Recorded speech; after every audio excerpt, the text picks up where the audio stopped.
ముఖ్యమంత్రి గారు అంత భూత పురాణం మాట్లాడితే శ్రీధర్ బాబు గారికి అనిపిస్తలేదు. ఆయన నేను లేచి అడిగితే ఏమంటాడంటే మీ పేరు పెట్టి చెప్పిండా అని మాట్లాడుతుండ ఆయన. కాదు సార్, మీ పేర్లు తీయలేదు కదా సార్, ఎవరు పేర్లు తీయలేదు, ఎవరు ఒకరి పేరు తీయలేదు. తీయనప్పుడు వారిపైన ఎందుకు భుజాన వేసుకుంటారు అధ్యక్ష?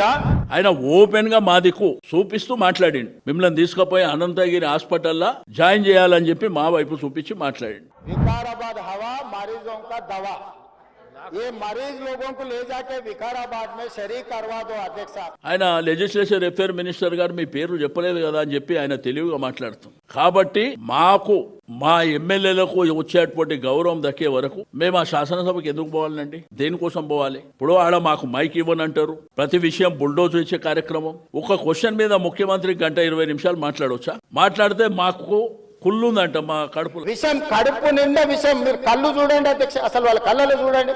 వాళ్ళ కళ్ళకి పోలే శక్తి ఉంటే ఆ విషపు కళ్ళతో చూస్తే మొత్తం కాలి బూడిదైపోయేటట్టు చూస్తున్నారు అధ్యక్ష. నీకు ఆ విషయం ఉంది కదా, ఆ కంపంతా నీ నోటి నుంచే వస్తుంది.